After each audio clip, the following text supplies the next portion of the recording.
Good morning students. हमने देखो प्रश्नावली 4.2 के क्वेश्चन नंबर 10 तक कर लिए थे। 11वां सवाल है 1 ओमेगा क्यूब ओमेगा स्क्वायर एक सारणी दे रखी है जहां ओमेगा इकाई का घनमूल है।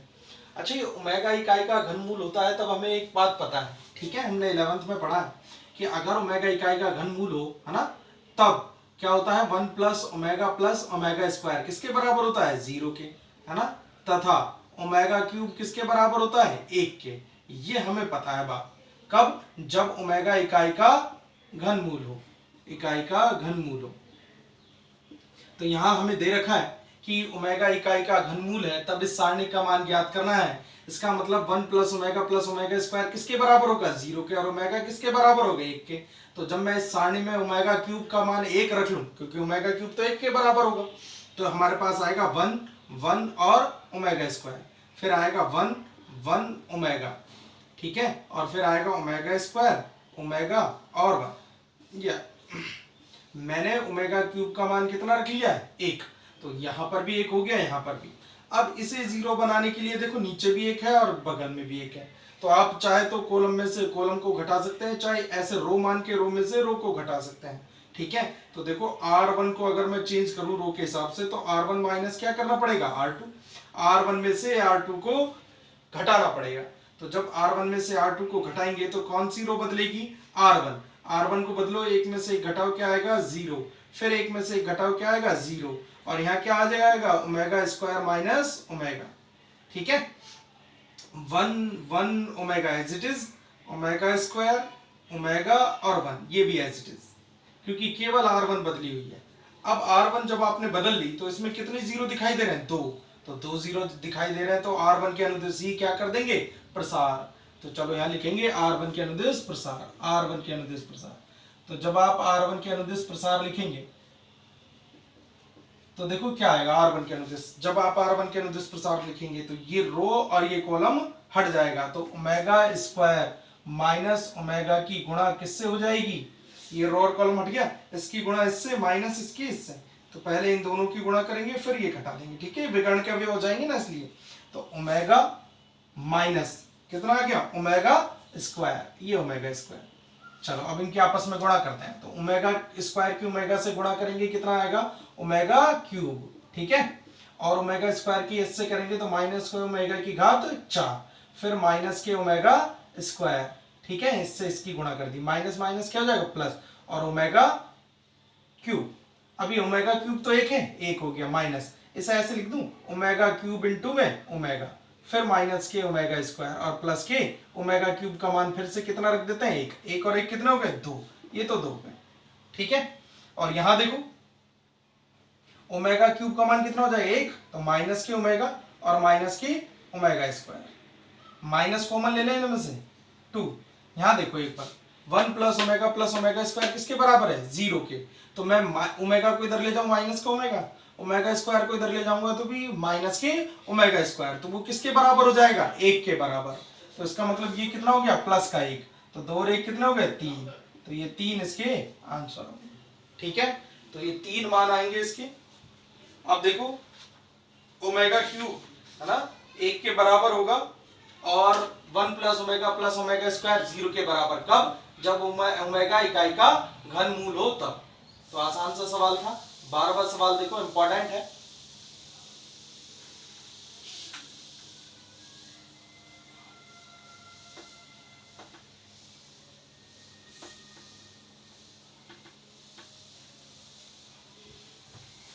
देखो क्वेश्चन नंबर 12 सिद्ध करना है आपको।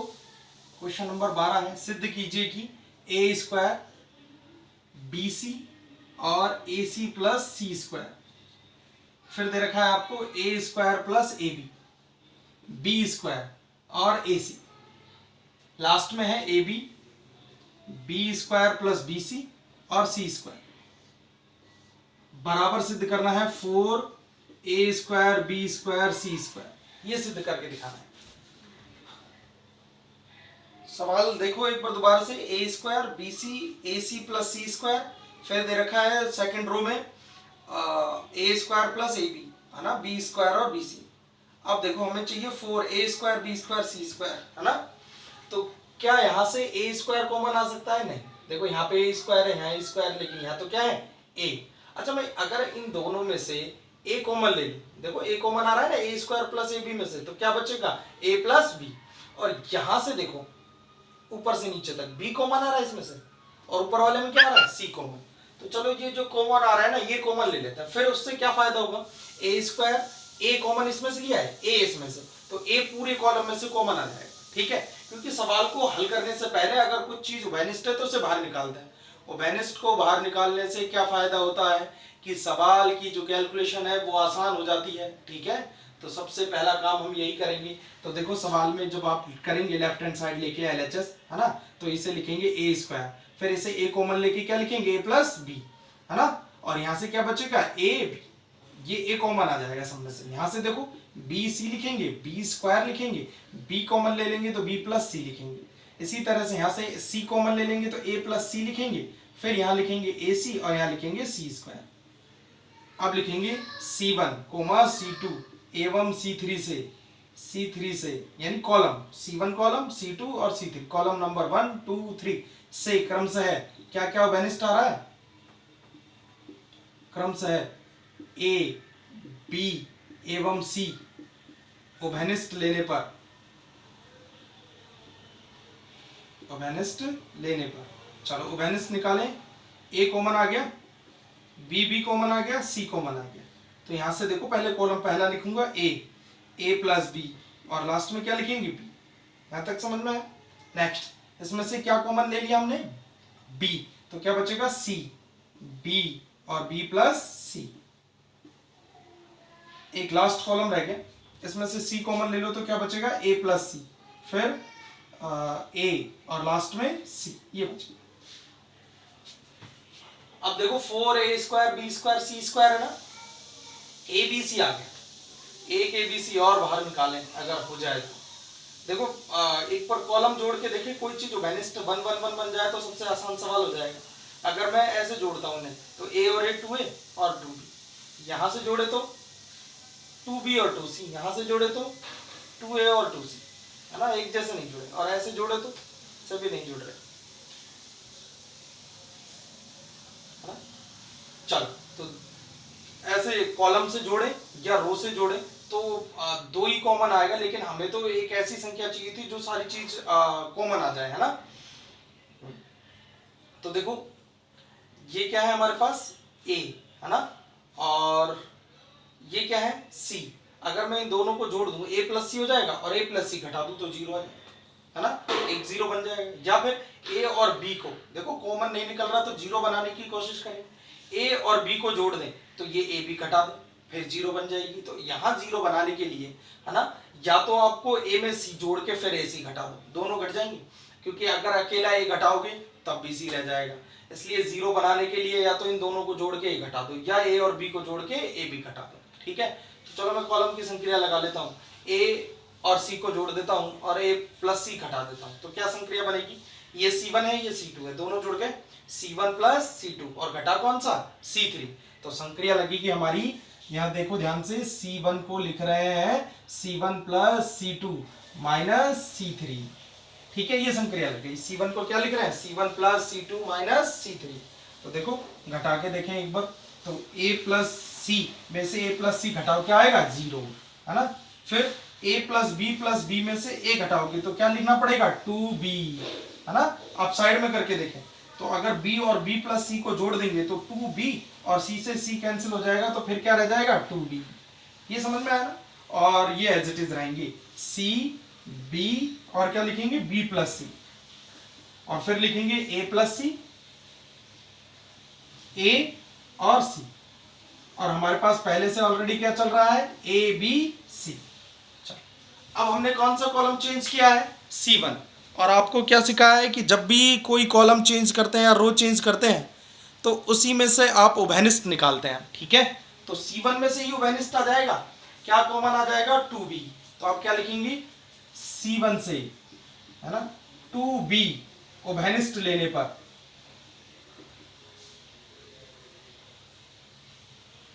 उभयनिष्ठ लेने पर, चलो 2b कॉमन ले लो तो 2 और a b कॉमन लेंगे तो b स्क्वायर हो जाएगा और c, फिर क्या बचेगा देखो 0 1 और 1, फिर c b b plus c और यहां से बचेगा a प्लस c, फिर a और c, ये बच गया।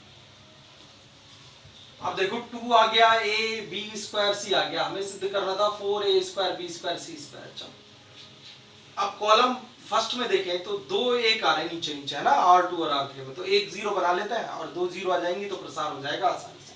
तो अब देखें ध्यान से कि क्या संक्रिया बनने वाली है ना। तो देखो क्या संक्रिया लगाएं, अब आप खुद सोचें, एक बार ध्यान से देखें तो अपने आप समझ में आ जाएगा कि कौन सी संक्रिया लगानी पड़ेगी, है ना। देखो संक्रिया लगेगी, ये कौन सी कॉलम है, रो है R2, तो R2 को चेंज करेंगे कैसे, R2 में से क्या घटाना पड़ेगा, ऊपर नीचे देख लो, है ना, नीचे क्या दिखाई दे रहा है R3 में तो 1 दिखाई दे रहा है, तो ऐसा रटने की जरूरत नहीं है, बस आप सवाल को एक बार ध्यान से देखें और कर लें, है ना। चलो R2 में से R3 घटा दिया तो हमारे पास आएगा 2ab स्क्वायर c, है ना, 0 c और a प्लस c, फिर यहाँ लिखेंगे एक में से घटाओ 0, b प्लस सी में से b में से b प्लस सी घटाओ माइनस का c, और a में से c घटाओ a माइनस सी। ये समझ में आ गया घटाना सबको, है ना। R2 में से R3 को घटा के लिख दिया, फिर लिखेंगे 1 b प्लस सी और c लास्ट में।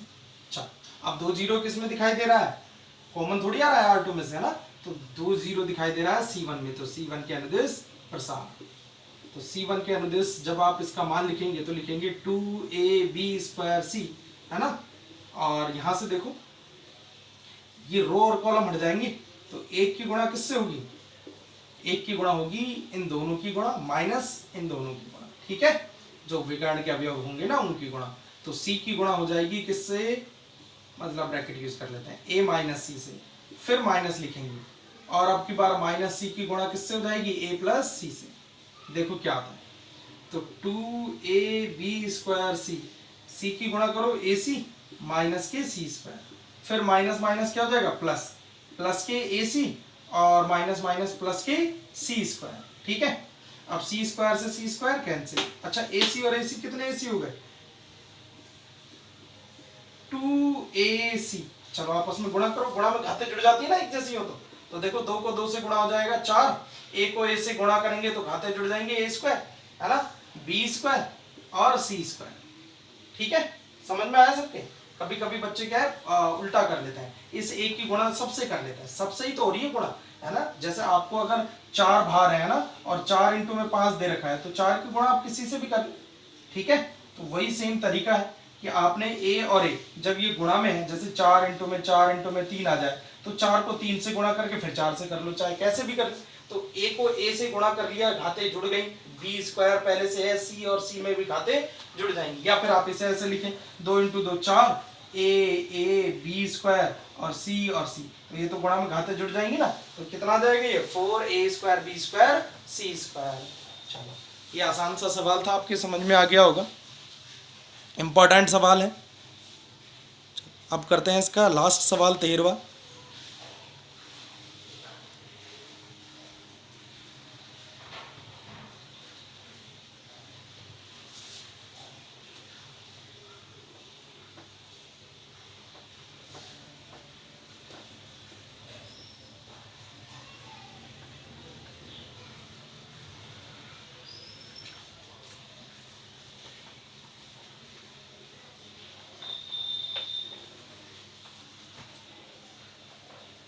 देखो क्वेश्चन नंबर 13 है, डेल्टा की वैल्यू दे रखी है, डेल्टा सारणी को ये कहते हैं ना, डिटर्मिनेंट ऑफ ए से, डेल्टा से किसी से भी व्यक्त कर सकते हैं इसे, तो ये दे रखा है आपको a1 b1 और c1, फिर दे रखा है a2 b2 c2, फिर a3 b3 और c3, ये दे रखा है, आपको दे रखा है कैपिटल A1 B1 C1 आदि क्रम से अवयवों A1 small a1 small b1 small c1, है ना, के सेकंड हो तब सिद्ध करना है कि डेल्टा स्क्वायर, ये सिद्ध करके दिखाना है कि डेल्टा स्क्वायर बराबर होता है a1 b1 और c1, फिर a2 b2 और c2 और a3 b3 c3। यहाँ कैपिटल ABC क्या है, सेकंड है किसके, अवयवों A1 B1 C1 के, ठीक है, ये आपको दे रखा है और सिद्ध करके दिखाना है कि डेल्टा स्क्वायर किसके बराबर होगा, डेल्टा स्क्वायर बराबर होगा A1 capital A1 B1 C1 के। अच्छा, डेल्टा की वैल्यू तो आपको दे रखी है A1 B1 C1 A2 B2 C2 और A3 B3 C3, है ना।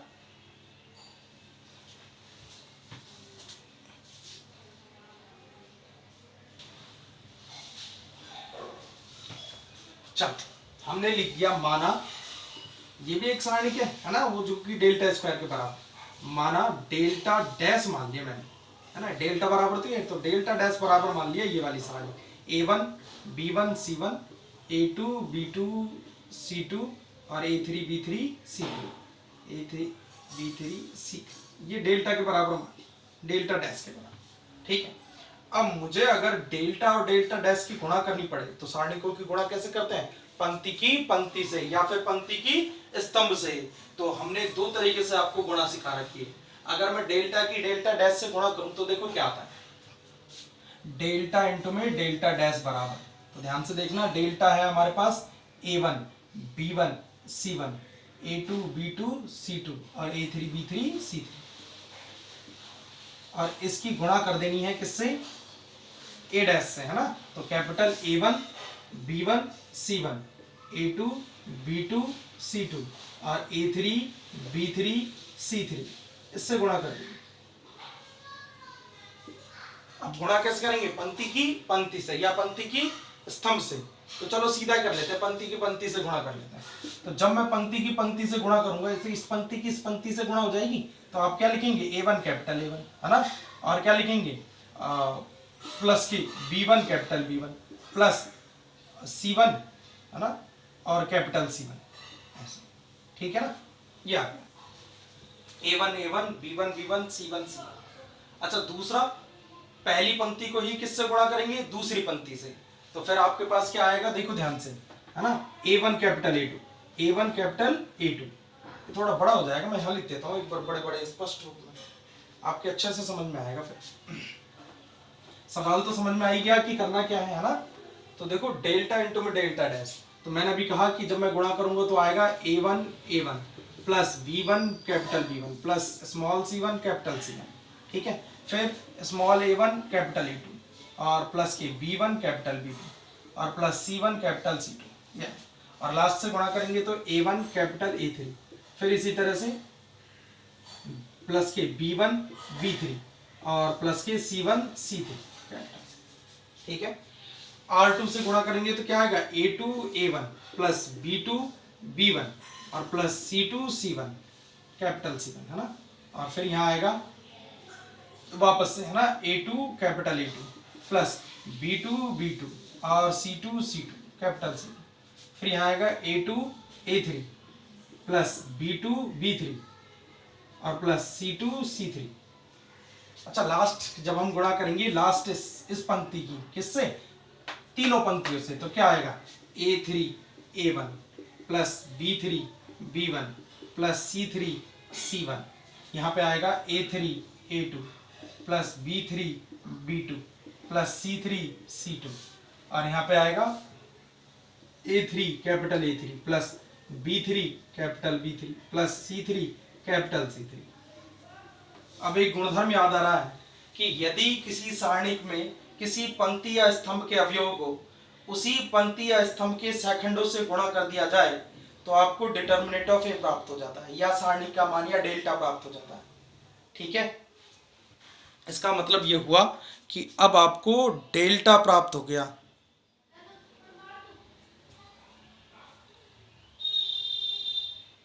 तो देखो, capital small A1 capital A1 B1 B1 C1 C1 किसके बराबर हो गया, डेल्टा के। और ये अगर आप विपरीत, है ना, किसी पंक्ति के सेकंड और किसी अवयव को यूज करते हैं तो उसका मान कितना आता है, 0। ये आपको गुणधर्म में सिखाया है। और लास्ट में भी क्या जाएगा, 0, ये भी 0 हो जाएगा, सेम होने चाहिए, ये A2 तो इसका मान डेल्टा हो जाएगा, ये 0, फिर ये 0, ये 0 और लास्ट में कितना जाएगा, डेल्टा, ये। और ये किसके बराबर है, डेल्टा इंटू डेल्टा डैश के। अब ध्यान से देखो, तो कितने डेल्टा वेनिस्ट आ जाएंगे, R1 R2 R3 तीनों से, या कॉलम से लिख दो, है ना। तो मैं लिख देता हूं R1 R2 एवं R3 से डेल्टा ओवेनिस्ट लेने पर, ओवेनिस्ट निकालो तो डेल्टा इंटू में डेल्टा डैश बराबर लिखेंगे डेल्टा क्यूब, 1 2 3। अब डेल्टा क्यूब से एक डेल्टा कैंसिल हो जाएगा और क्या आएगा आपके पास, डेल्टा डैश बराबर डेल्टा स्क्वायर। और डेल्टा डैश किसके बराबर माना हुआ है, capital A1 capital B1 capital C1, हाँ, इसलिए डेल्टा स्क्वायर बराबर जाएगा capital A1 B1 C1, A2 B2 C2 और A3 B3 C3।